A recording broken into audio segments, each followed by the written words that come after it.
Somos tantos s'abonner nationaux encore Madia Star TV Etala mamonate Bato bandima Christophe Songo Andima Tadi Lenda Andima Angel Loué Andima Madia Star TV Chalaketa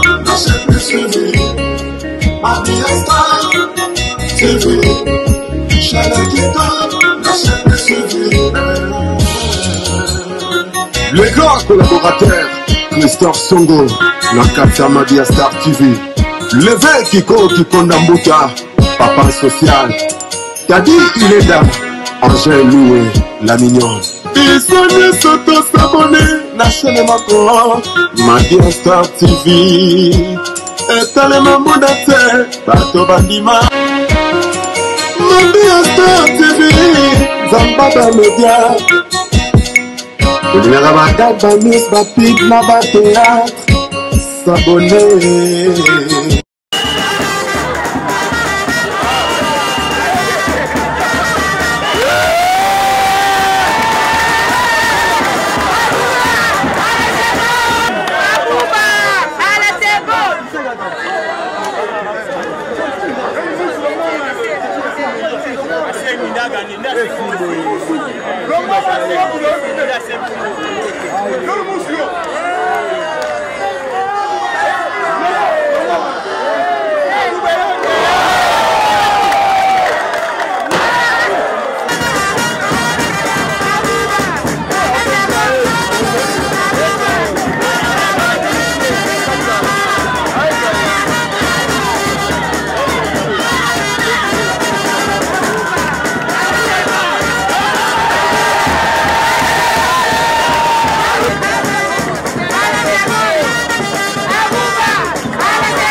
Et d'activer la notification pour ne rater aucune de nos prochaines vidéos. On commence.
Candice pour la première fois au perdre.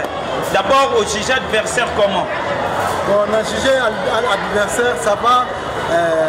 Aza bon, Aza na bon, mais Aza meilleur tennis mais basali likopa na bango, moni autour de ring bakacher kili. Donc on va comprendre que ndenge na moto na ngai, donc yango moni ba tondi bongo. Et grâce kutu Fibo malgré ça mutakini, mais on se connaît très bien avec la banque Congo central. La seule personne, ouais, mon qui a épaulé ngamo. Qu'est-ce que vous avez pu remarquer par rapport à Kano et Betty Wana en toi au centre? Mais fétiche na bango ngwana et puis aye mon côté, ils ont mélangé à bango et belé. Kano zalaki terrible. De plus c'est tout bombe à Moki. OK. Pour promettre nini na ba moureux tout ya catch puis na ba fan na yo. Ba fan na ngai na ba moureux tout ya catch na ba journaliste sportif batika bisoté ba ya kaka dans 2 mois je crois Fibo web ça va bien dans 2 mois na ko za lisusu wa na équipe mobimba Congo central comme ça tu se mesurer encore na bango. Chance ni no pesi na adversaire. À continuer, bonne chance na ye pour ses alliés à continuer toujours comme ça, il est fort parce que Mabia Star TV yango na bino na koka sentiment ngaso na bakali ka mo emotion na penta. Balubi bo s'abonner massivement na Mabia Star TV. Oya kusabone ta kurate. Pona nini na kurate? Ukurate po ukutala ba théâtre te, ukutala ba gagi te, ukutala ba émission te. Yango turubi bo s'abonner massivement na Mabia Star TV. Songo bo shano kansika biya ngana ringi ya bani ya kami ko pesa nga pasadi wa